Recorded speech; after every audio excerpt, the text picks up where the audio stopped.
Coming up on Arirang News, South Korea calls on the North to stop raising tensions, responding to the regime's launch last weekend of what appeared to be missiles. Seoul and Washington, meanwhile, studying the weapons used in the launch. The U.S. announces it'll be raising its tariffs on China this Friday, blaming an erosion of commitments from Beijing. South Korea, meanwhile, preparing for the potential impact. And as part of efforts to stabilize the housing market, the South Korean government announces the building of more than 100,000 new homes in cities near Seoul. It's 4:00 p.m. here in Seoul. Thanks for joining us on Arirang News. I'm Devin Whiting. Seoul's defense ministry has called on North Korea to halt acts that raise tensions on the peninsula. At a briefing Tuesday, a defense ministry spokesperson said North Korea's firing of short-range projectiles last weekend goes against the spirit of the inter-Korean military agreement signed last September. South Korea's Joint Chiefs of Staff said the military is trying to determine whether the new tactical guided weapons were ballistic missiles. It said South Korean and U.S. intelligence units are investigating jointly. South Korea's intelligence agency, though, says it does not see the projectiles North Korea launched into the sea last week as a provocation. Kim Yo-sun reports. South Korea's National Intelligence Service says the short-range projectiles North Korea fired last week appeared to have been ground-to-ground weapons. While the agency didn't specify the type of the projectiles, it said the firing was not provocative. It added such a move suggests the regime does not want to walk away from the negotiating table, but is keen to put pressure on Washington. It looks like North Korea is adjusting the level of its message to the U.S., part of the regime's post-launch statement, which said, when its autonomy, dignity, and right to existence are at risk, it will carry out counterattack with no tolerance, has been deleted from the English translation. South Korea's defense minister met with the commander of U.S. Forces Korea, Robert Abrams, on Monday to discuss the North's latest move and to reaffirm the close coordination between Seoul and Washington. However, South Korean lawmakers have differing views on the North's latest military activity. The main opposition Liberty Korea Party came down hard on the Moon administration and the ruling party for what it labeled as a wishy-washy response. The Moon administration's 2 years of unwavering one-way love toward North Korea was answered through the firing of a new type of missile. The ruling Democratic Party urged the Liberty Korea Party to stop such criticism, explained the North's latest move is seen not as a provocation, but as a gesture for further dialogue. I'm not sure whether the Liberty Korea Party and its leader, Hwang Kyo-an, are insisting on returning to the failed North Korea policy of the past. The political argument is likely to persist as the parties continue to frame their analysis of the North's latest projectile launches. Kim Yo-sun, Arirang News. The United Nations, meanwhile, has criticized North Korea for its launch of projectiles into the East Sea. At a regular press briefing on Monday, UN spokesman Stefan Dujarric said the launch only raises tensions. He added that the UN Secretary General Antonio Guterres encourages all sides to continue their dialogue to advance sustainable peace and a complete and verifiable denuclearization on the Korean Peninsula. Presidents Moon Jae-in and Donald Trump will talk on the phone later this evening for the first time since North Korea fired those several projectiles. The leaders are set to exchange views on the developments made since the April 11th summit between the two presidents, as well as discuss ways to improve the current situation on the Korean Peninsula. A Blue House spokesperson said the leaders are likely to discuss how to respond to the launches, as well as their impact on the nuclear negotiations between Pyongyang and Washington and on the Korean Peninsula. The United States is also bringing up human rights in North Korea and pledging to continue fighting the abuses faced by many ordinary North Koreans. Lee Seung-jae reports. The U.S. State Department issued a statement on Monday calling out human rights abuses by the North Korean regime as it marked North Korea Freedom Week. The annual event, organized by South Korean and international activists, hopes to raise awareness of the suffering in the North. According to a State Department spokesperson, North Korea has subjected its people to egregious violations of human rights and fundamental freedoms for decades, adding there are approximately 100,000 North Koreans in political prison camps, while those who try to escape are often tortured or killed if caught. The State Department added it will continue to work with the international community to raise awareness, highlight abuses and violations, enhance access to independent information, and promote respect for human rights in North Korea. Meanwhile, according to diplomatic sources, the UN Human Rights Council will review the human rights situation in North Korea during the 33rd session of the Working Group of the Universal Periodic Review, which will take place from May 6th to the 17th in Geneva. The sources say inquiries submitted on North Korea focus on torture and mistreatment of women and children, as well as other violations. The U.S. is asking for statistics on the number of people detained in North Korea's prison system, while Britain wants to know what measures are being taken by North Korea to ensure religious freedom and right to education. Canada wants the North to address its efforts to implement and ensure freedom of assembly, while Sweden is pressing for any improvements on torture, forced labor, and suspensions of meals for prisoners. Before finalizing its review, the Council will also consider a self-evaluation report by North Korea, as well as the opinions of other related UN bodies and independent human rights organizations. South Korea has not submitted any inquiries. Lee Seung-jae, Arirang News. President Moon, in a forthcoming op-ed, has stressed that inter-Korean relations should not be misused for political or ideological purposes, but must be dealt with as an issue of life and existence for ordinary people. The article will be published this week in the German paper Frankfurter Allgemeine Zeitung in time for the second anniversary of Moon taking office. He says in it that permanent peace on the Korean Peninsula is for the Korean people and goes beyond politics and diplomacy. Peace, he says, will not stop at the demilitarized zone, but will spread through Northeast Asia and even to Europe. President Moon also expresses hope for better relations between the leaders of North Korea and the U.S., saying if the talks lead to complete denuclearization, a new order of peace will reign on the Korean Peninsula. President Moon's op-ed will be included in a collection of editorials by world leaders to be published in the German daily this month. President Moon, in other news, has promised to expand his government support for those with Alzheimer's disease, reiterating a campaign pledge that the government would take responsibility for the care of Alzheimer's patients. At a visit Tuesday to an Alzheimer's care facility, the president promised he would make sure more people benefit from the program. The government has been working to cut the cost of caring for Alzheimer's patients by half by raising the ratio covered by the National Health Insurance. Moon's first visit to such a facility comes a day ahead of Parents' Day on May 8th. South Korea and China have agreed to boost their communication and cooperation to achieve the Korean Peninsula's denuclearization. National Assembly Speaker Moon Hee-sang met in Beijing on Monday with Yang Jae-chul, a member of the Politburo of the Communist Party of China's Central Committee, with whom he exchanged views on the current situation. Moon is on a three-day trip to China. In regards to North Korea's firing of projectiles over the weekend, Yang reportedly said that although denuclearization talks appear to have stalled at the moment, he doesn't see the latest development having an impact on a broader scale. Separately, in a lecture on Tuesday at Peking University, Moon stressed the need for a phased and synchronized roadmap for North Korea and the U.S. to break their current impasse. He added that Seoul has made clear to Pyongyang that there will be no progress in inter-Korean relations if it doesn't give up its nuclear program, calling on China to persuade North Korea to take the path of a normal state. The April session of the South Korean Parliament comes to a close today, but partisan issues have prevented lawmakers from getting any work done on pending bills.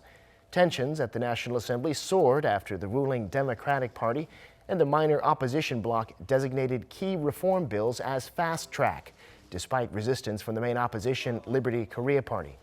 In protest, Liberty Korea Party chief Hwang Kyo-an embarked on a nationwide tour against the Moon Jae-in administration, which he claims is a dictatorship. Starting in the southern port city of Busan, Huang will be hitting the streets to meet with local residents over the next month. The ruling party has demanded that the main opposition party return to negotiations at Parliament, stressing the need to convene a parliamentary session in May to work on pending bills, including the government's extra budget proposal. Investigators in Russia are examining some of the wreckage of the passenger jet that crash-landed over the weekend at a Moscow airport. The plane had skidded down the runway in flames, resulting in the deaths of more than half the people on board. Hong Yu has the latest. No official cause has been given for the Russian passenger jet crash on Sunday, where a plane burst into flames as it slammed down on the runway, killing 41 out of the 78 people on board. Russia's main investigative body says fragments of the plane have been taken away for further examination. The investigative group with the representatives of the Interstate Aviation Committee have taken out all fragments of the burnt airliner from the runway and placed them into a hangar for further laying out and studying. The pilot told Russian news media that a loss of communication caused by a lightning strike made him decide to return to Moscow's Sheremetyevo airport just 28 minutes after the plane had taken off. The Aeroflot Sukhoi Superjet 100 skidded down the runway at the airport on fire and spilling thick black smoke. The plane reportedly did not dump any fuel, unlike many flights that have to land soon after takeoff. Once the plane had come to a halt, crew members evacuated survivors using emergency slides. The evacuation was conducted in 55 seconds, whilst the norm is 90 seconds.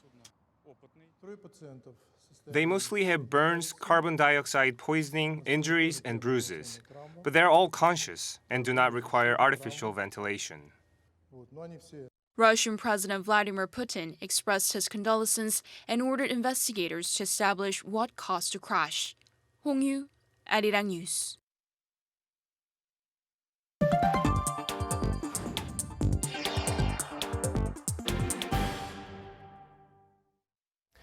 Reports had said the U.S. and China were close to a deal, but their trade war might be back on. The Trump administration planning to go ahead and raise tariffs on China this Friday, and South Korea, meanwhile, bracing for the impact.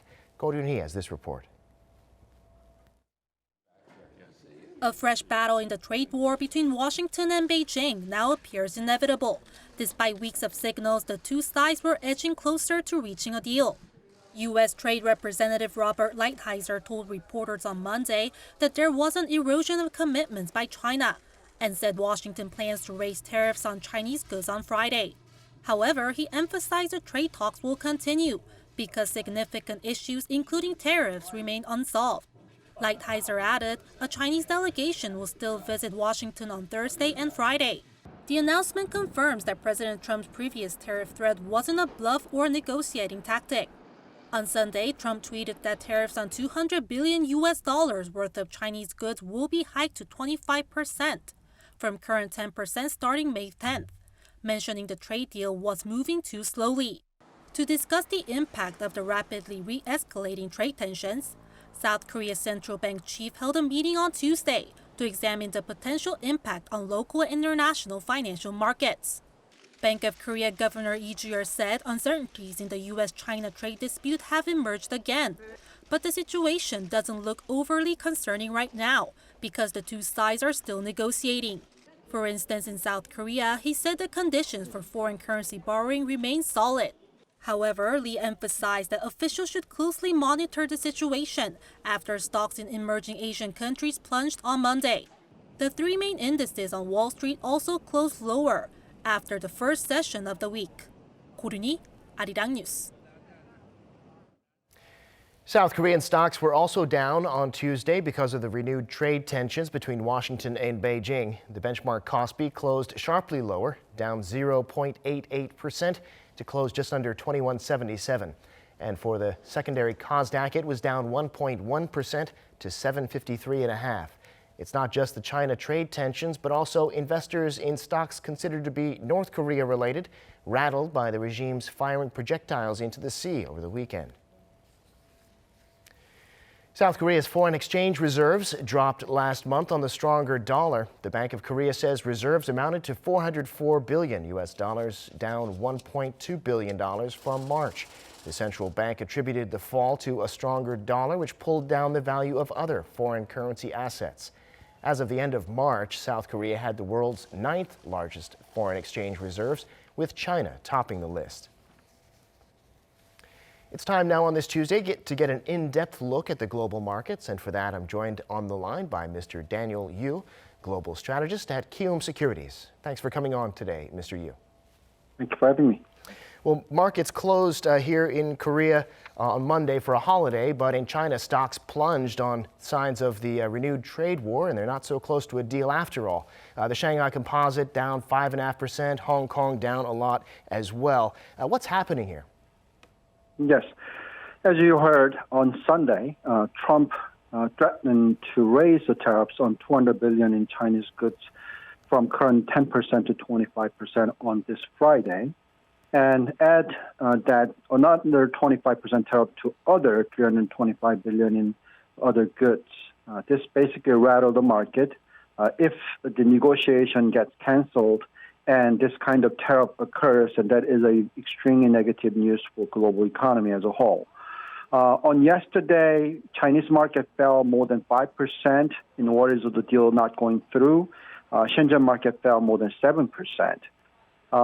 However, though, it is clear that now the Chinese negotiators will be still attending to the Washington this week in discussion for the trade negotiation. Chinese Vice Premier Liu will be attending as well. It was not clear until after Monday's market close that Vice Premier would attend, and that was the concern. But now it is the fact that he will be attending to the trade deals. So we think that it's just a positive sign for the talk for the time being. We believe that a deal will be struck probably in the first half of 2019 because both sides is not going to win if this kind of the war actually happens in terms of trade. This will be negative news for both sides of the economy as well as the global economy. So it is most likely that the deals will be struck by the end of the first half this year. Got it. Well, we've also seen oil prices rising, though that has moderated in recent days to a significant degree. But it looks like they're trying to find their level now. What's behind this, and where do you see oil prices going? Right. In terms of the oil price, we do think that it will stabilize. Now, in terms of the oil price, it is a very extremely important factor for Korean economy because any oil price rise is definitely negative news for Korean economic growth rate. It is estimated that 10% increase in oil price reduces GDP growth rate by 0.4 percentage points, particularly given that Korea is a manufacturing-based and export-oriented economies, and the stable oil price is very important for the cost side. Now, the recent oil price rise was happening because of the rising tension between the U.S. and Iran. And Washington have said that they deployed a carrier strike group and a bomber task force to the Middle East. However, though, the crude futures earlier touched 1 month low after the U.S. President Donald Trump said that they may raise tariffs on Chinese goods. This led to the concern about the global economic growth rate, but with the Middle East news that the oil price is rising slightly again to around $63 level. We think that oil price should remain stable at somewhere between $60 to $65 in the future because of the paradigm shift that occurred due to the shale gas revolutions. U.S. continues to be the main supplier of the oils to the global world, and market share of U.S. is number one in terms of the oil productions and supply. Trump wants to keep the oil price constant as low production costs in U.S. will bring more production plants into the U.S., and this is a key important factor to win against China trade dispute. So we think that the oil price should remain fairly stable in the future, somewhere between $60 to $65. Okay. Well, as we heard just a minute ago, with the dollar strengthening, the Korean won is at its weakest in 2 years. That means Korea's foreign currency reserves are down by more than $1 billion in a month. What's ahead this week that might have an effect on exchange rates? Yes, I mean, there are clearly various reasons why the won is weakened in the past month or so. by around 3 to 4%. Now, if you remember, the economic growth rate that came out for the first quarter came in only 1.8% year-on-year growth rate, much lower than global average of 3% plus, and the intrinsic growth rate of Korea 2.5%. Now, there is a possibility of interest rate cut that might be coming in on third quarter for domestic economy. Also, more aggressive fiscal policy is necessary to boost the economic growth rate above 2.5%. This is the basic means that people are talking about. If that continues, then yes, the Korean won depreciation could continue, and this is the reasons why we've seen the weakness of the won. Also, recently, the Chinese renminbi depreciation due to the Trump tweet about the tariffs has resulted into the quite significant depreciation of the renminbi, which also affected Korean won as well.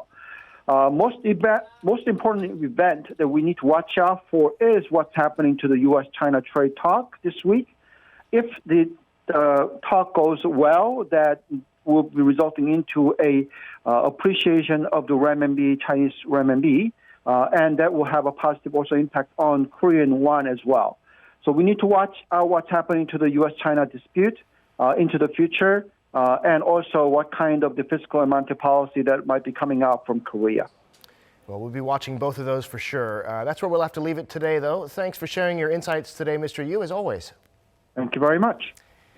Well, the South Korean government has selected sites to build 110,000 new homes as part of the new town development plan. These will be near Seoul, most of them in Goyang and Bucheon, plus 2 other cities. And that's in addition to another 190,000 homes announced last year in an effort to stabilize the housing market. Kim Da-mi has the details. With the government revealing these specific public housing sites, all eyes are on the 2 sites in the cities of Goyang and Bucheon. In order to stabilize the housing market through balanced demand and supply, the government has promised to build 300,000 extra low-priced but quality homes and has now proposed a plan for Stage 3. Back in September and December, the government announced the sites for 190,000 new homes. And in this third phase, Changneung-dong in Goyang and Daejang-dong in Bucheon will see 58,000 new homes constructed by 2022. The sites for the first 2 stages were chosen based on the government's development plan. But the last stage, being within a 30-minute commute of Seoul, was the first qualification, and the sites in Goyang and Bucheon are within 1 kilometer of Seoul. The ministry said it will further strengthen public transportation systems by extending existing subway lines and establishing new roads and bus rapid transit routes known as SBRT. The government will also create a family and work-friendly environment with plans to run public schools and support startups. People can apply for the third stage homes from 2022. In addition, in order to prevent market speculation, the sites in surrounding areas will be designated as land trade authorization areas. Kim Da-mi, Arirang News. Now, speaking of homes, 4 in 10 young single Koreans say they don't think they'll ever be able to buy one of their own. According to a survey conducted by the Korea Institute for Health and Social Affairs, some 90% of Koreans aged between 25 and 39 said they do think they need to own a home. But around half of those, or 44% of the total, said it seems impossible, mostly for economic reasons. Just 11% said they don't think they need to own a home. Pessimism was particularly high in urban areas where, despite government efforts, property prices have continued to soar. South Korea's largest annual market for broadcasting content will open on Wednesday in the southern port city of Busan. The 13th Busan Contents Market will be held from the 8th to the 11th of May at the Busan Exhibition and Convention Center. More than 1,100 companies from 50 countries will be taking part, showcasing content ranging from dramas, films, documentaries, and animation. Organizers say the event will include one-on-one consulting. There will also be global pitching events as well as sneak peeks at new TV dramas attended by celebrities. A similar event will be held in Busan in November as well.